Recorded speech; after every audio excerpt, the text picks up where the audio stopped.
بسم اللہ الرحمن الرحیم۔ حضور صلی اللہ علیہ وسلم نے رمضان میں 5 نوافل ایسے بتائے کہ اگر کوئی شخص ان کا اہتمام کر لے تو آقا علیہ الصلوۃ والسلام نے ارشاد فرمایا کہ اس کا جو ماہ رمضان ہے اس نے گویا کہ صحیح معنوں میں اس کا اہتمام کر لیا۔ ان نوافل میں سے جو پہلا نفل ہے جو حضور صلی اللہ علیہ وسلم نے ارشاد فرمایا وہ تہجد کا اہتمام ہے۔ سحری میں ویسے بھی اٹھنا ہوتا ہے، تو جب سحری میں انسان اٹھتا ہے تو اس وقت تہجد کا اہتمام کیا جا سکتا ہے۔ تہجد کے اندر حضور صلی اللہ علیہ وسلم نے 2 رکعت کا بھی اہتمام فرمایا، آپ نے 4 رکعت کا بھی اہتمام فرمایا، آپ نے 8 رکعت کا بھی اہتمام فرمایا، آپ نے 12 رکعت کا بھی اہتمام فرمایا۔ زیادہ اہتمام جو آقا علیہ الصلوۃ والسلام کا تھا وہ 8 رکعت کا تھا۔ اس لیے پھر اس تہجد کی نماز میں جو آپ کو قرآن پاک موجود یاد ہو وہ تہجد کی نماز میں پڑھا جا سکتا ہے۔ سورۃ یاسین آپ کو زبانی یاد ہے تو وہ پڑھی جا سکتی ہے، کوئی سپارہ آپ کو زبانی یاد ہے تو وہ آپ پڑھ سکتے ہیں۔ بہرحال تہجد میں جتنا زیادہ قرآن آپ پڑھیں گے آپ کو فائدہ ہوگا۔ نمبر 2، جو حضور صلی اللہ علیہ وسلم نے جس نفل کے اہتمام کا حکم فرمایا اپنی امت کو، صحابہ کرام کو، آقا علیہ الصلوۃ والسلام نے ارشاد فرمایا کہ اشراق کی نماز کا اہتمام کرو۔ جیسے ہی رمضان شریف آتا ہے تو اشراق کی نماز میں بہت زیادہ سستی ہوتی ہے۔ اس کی وجہ یہ ہے کہ اشراق جو ہے وہ ایسے وقت میں آ جاتی ہے جو ہمارے سونے کا وقت ہو جاتا ہے۔ ہم فجر کی نماز پڑھ کے چونکہ روٹین ہے سونے کی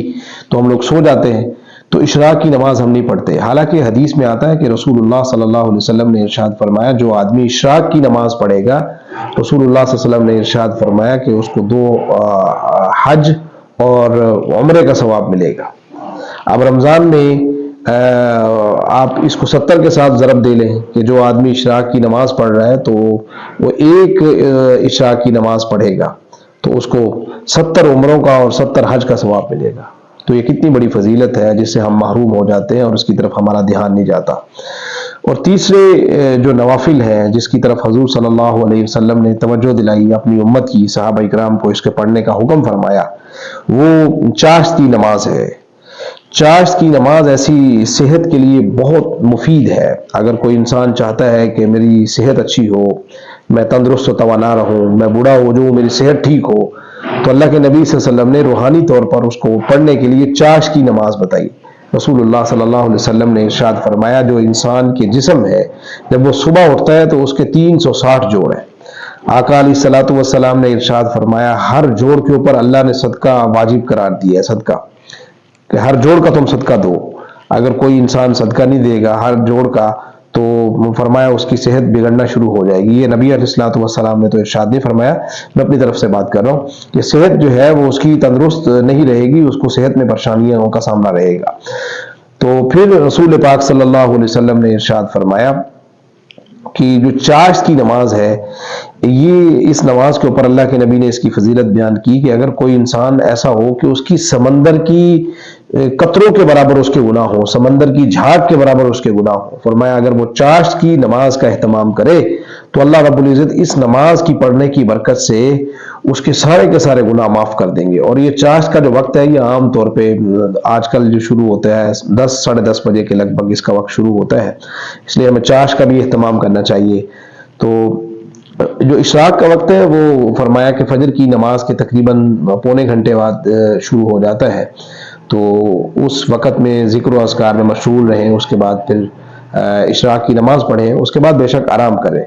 تو تیسری نماز چاشت کی نماز کے اوپر ایک اور فضیلت بھی اللہ کے نبی نے بیان فرمائی، فرمایا روزی کو کھینچنے والی نماز ہے یہ۔ اگر کوئی انسان چاہتا ہے کہ میرے رزق میں برکت ہو، میری دکان میں برکت ہو، میرے گھر میں برکت ہو، میرے مال میں برکت ہو، میری جان میں برکت ہو، میری اولاد میں برکت ہو، تو فرمایا چاشت کی نماز کا اہتمام کرے۔ تو جو آدمی چاشت کی نماز کا اہتمام کرے گا وہ 360 جوڑ کا صدقہ ادا کرے گا، اس کے گھر میں برکت ہوگی اور سمندر کی جھاگ کے برابر جو اس کے گناہ ہوں گے وہ سارے کے سارے معاف ہو جائیں گے۔ پھر رسول اللہ صلی اللہ علیہ وسلم نے ارشاد فرمایا جو چوتھے نوافل جن کا عام دنوں میں بھی اور رمضان میں کثرت سے اہتمام کرنے کا اللہ کے نبی نے حکم فرمایا، وہ اوابین ہیں جو مغرب کی نماز کے بعد پڑھی جاتی ہیں، وہ 6 رکھتے ہیں۔ 2 سنتیں بھی اس میں آپ شامل کر سکتے ہیں جو ہم سنت مؤکدہ پڑھتے ہیں، 4 رکعت آپ الگ سے نفل پڑھ لیں گے تو زیادہ سے زیادہ اس پر وقت لگے گا وہ تقریباً کوئی 7 سے 8 منٹ لگیں گے۔ فضیلت کیا ہے؟ چاشت کی نماز کی 6 رکھتے ہیں، اپنا اوابین کی رکعات کی 6 رکھتے ہیں مکمل۔ دو سنتیں بھی آپ ساتھ ملا سکتے ہیں، دو سنتیں پڑھ کے آپ الگ سے بھی پڑھ سکتے ہیں۔ اس کے اوپر رسول اللہ صلی اللہ علیہ وسلم نے ارشاد فرمایا، آقا علیہ الصلوۃ والسلام نے ارشاد فرمایا، جو آدمی اوابین کی 6 رکعتوں کو پڑھے گا، 6 نوافل کو پڑھے گا، تو فرمایا اللہ رب العزت اس کو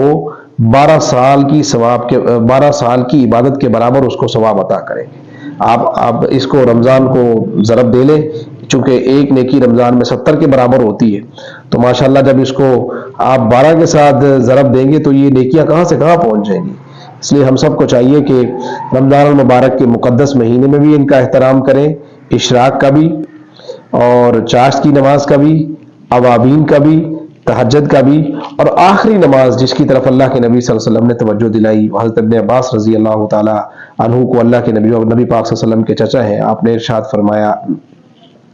اے ابن عباس تمہیں ایک تحفہ دوں؟ تو فرمایا یا رسول اللہ تحفہ آپ کا کون قبول نہیں کرے گا، آپ تحفہ دے اور ہم قبول نہ کریں۔ رسول اللہ صلی اللہ علیہ وسلم نے ارشاد فرمایا، ابن عباس صلاۃ التسبیح کی نماز پڑھا کرو، اس میں 300 مرتبہ جو ہے یہ تیسرا کلمہ پڑھنا ہوتا ہے، ہر رکعت میں 75 دفعہ۔ تو فائدہ اس کا اللہ کے نبی صلی اللہ علیہ وسلم نے بیان فرمایا ابن عباس اس کو روزانہ پڑھا کرو، اگر روزانہ نہیں پڑھ سکتے تو ہفتے میں ایک بار پڑھا کرو، اگر ہفتے میں ایک بار نہیں پڑھ سکتے تو مہینے میں ایک بار پڑھا کرو، اگر مہینے میں ایک بار نہیں پڑھ سکتے تو سال میں ایک بار پڑھا کرو، اگر سال میں ایک بار نہیں پڑھ سکتے تو فرمایا زندگی میں ایک بار پڑھا کرو۔